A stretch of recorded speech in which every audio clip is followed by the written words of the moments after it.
Assalamualaikum warahmatullahi wabarakatuh.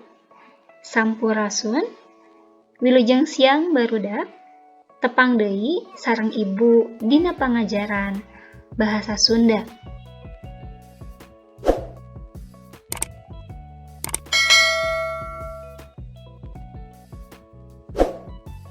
Dina dinten ayeuna, lawungan katilunya, urang masih keneh medar materi ngeunaan sajak.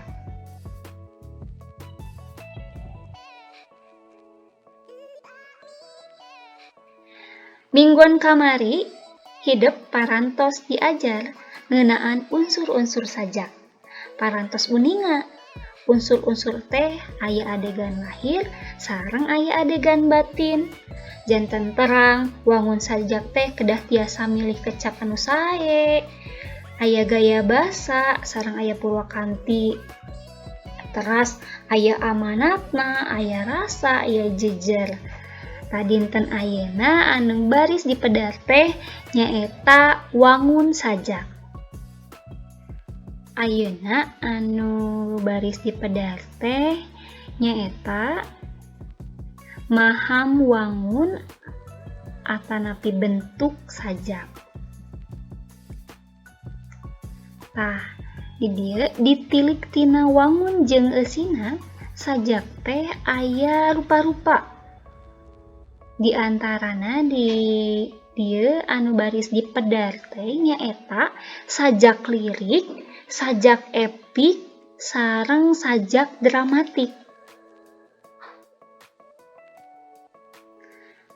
Tah, kumaha sajak lirik teh? Sajak lirik nyaeta sajak anu ngagambarkeun rasa panyajakna atawa ngebrehkeun pikiran jeung rasa pribadi panyajakna tur sifatna teh leuwih subjektif. Dina sajak lirik mah panyajak henteu ngadongeng atawa nyeritakeun, tapi anjeunna ngebrehkeun sakur anu kapikir jeung karasa dina waktu harita ngadamel eta sajak. Sajak lirik oge eusina mudalkeun rasaning ati, bimbang rasa jeung pikiran. Di dieu aya conto anu kalebet kana sajak lirik. Di dieu aya sajak Seuneu Bandung karangan Karna Yudi Brata. Mangga tiasa dititenan heula ku hideuk.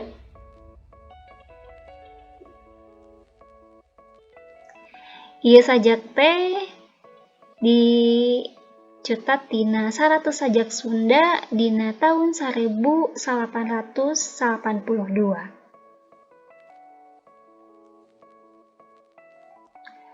Dina sajak Seuneu Bandung ieu ngagambarkeun kawani jeung sumanget juang urang Bandung pikeun ngabela lemah Caina nyaeta Kota Bandung tina gangguan lawan penjajah.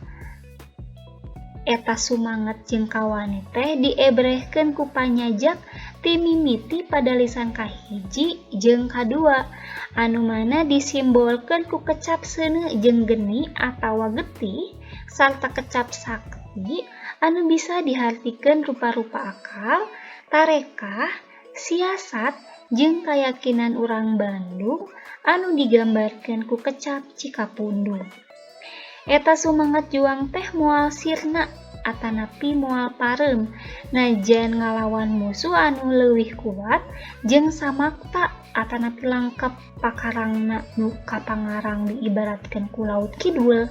Cindekna sanajan dibanjur ku cai salaut kidul, seuneu atanapi di dieu sumanget urang Bandung teh moal musna moal pareum. Di dieu tiasa katiten dina pada saha nu bisa mareuman Seuneu Bandung geni sakti nu nyebrot ti dapur Cikapundung najan laut kidul ngoletrak dipake nyirang. Lajeng anu kadua aya sajak epik. Sajak epik nyaeta sajak anu sifatna ngadadarkeun hiji carita atawa kajadian sarta biasana eusina teh ngawangun carita kapahlawanan. Boh pahlawan anu aya patalina jeung legenda, kapercayaan boh anu aya patalina jeung sejarah. Wangun sajak epik bisa digolongkeun deui jadi sababaraha golongan. Di antarana aya epos, fabel jeung balada. Anu bakal dipedar ku ibu dina dinten ayeuna nyaeta sajak balada. Naon ari sajak balada? Sajak balada teh nyaeta sajak anu eusina nyaritakeun ngeunaan jalma-jalma anu gagah jadi tokoh pujaan, jalma atawa tokoh anu legendaris boh zaman baheula, boh zaman kabeh dienakeun. Atawa jalma anu jadi pusat perhatian urang-urang. Tah ayeuna mangga titenan ieu sajak judulna Di Panugaran Batu Curug Sugay kenging Agus Surya Miharja.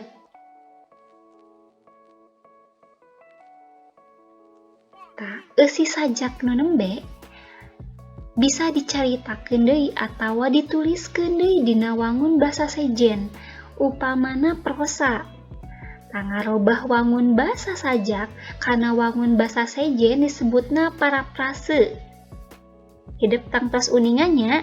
Tah, naon ari paraprase? Bilih ayeuna teh acan uninga, paraprase atawa paraprasa nyaeta ngebrehkeun deui hiji wangun basa kana wangun basa sejenna kalawan henteu ngarobah artina. Tujuan dina paraprasa teh nyaeta ngebrehkeun deui kana wangun basa sejenna pikeun ngajelaskeun makna atawa harti anu nyamuni atanapi tersembunyi tina sajak anu dibaca. Ayeuna mangga cobi titenan heula contoh hiji sajak upami diparaprasekeun. Di dieu contona Ki Arsik Urang Cicarita cenah tadi. Upami diparaprasekeun janten Ki Arsik teh asal muasalna mah urang Cicarita. Teras pami dina sajakna ngahaja nugar batu curug sigay. Upami diparaprasekeun kahirupan sapopoena teh ngahaja jadi tukang nugar batu di curug sigay. Teras teuing nu saha eta batu nu aya di curug sigay teh teuing anu saha da eueuh nu ngaku. Teras upami dina sajakna teu kungsi dipapai-papai upami diparaprasekeun janten Ki Arsik teu kungsi mapai-mapai ka unggal jalma pikeun nanyakeun saha nu bogana eta curug sigay teh. Teras upami dina sajakna datang kalengkob nyorangan unggal poe Ki Arsik datang kalengkob sorangan. Dina sajakna bismi hirup pagawean nugar batuna teh pikeun bekal nyumponan pangabutuh kahirupanana sapopoe. Tah nu palih kenca teh minangka wangun sajak anu palih katuhu minangka parapraseuna. Janten hidup langkung tiasa uninga naon makna atanapi harti tina eta sajak teh. Tah lajeng anu pamungkas anu bade dipedar teh nyaeta sajak dramatik. Naon cenah aya sajak dramatik? Sajak dramatik teh ngebrehkeun hiji kaayaan, suasana atawa hiji kajadian anu diebrehkeun ku tokoh anu dipilih ku panyajakna. Sikap anu aya dina sajak dramatik mah nyaeta sikap tokoh anu dipilih ku panyajak lain sikap panyajakna sorangan.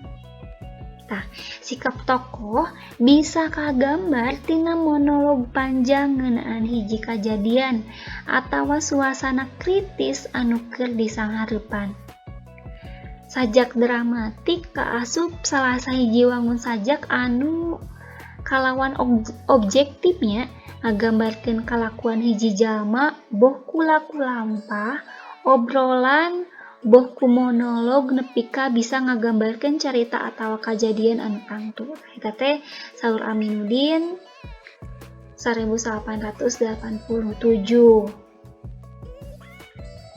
Rupina mung sakitu anu tiasa dipedar dina dinten ayeuna ku ibu. Hatur nuhun kana perhatosanana. Mugia ieu materi tiasa ngadedel pangaweuruh hidup sadaya dina pangajaran sajak. Sakali deui hatur nuhun. Wabillahi taufiq wal hidayah. Wassalamualaikum warahmatullahi wabarakatuh.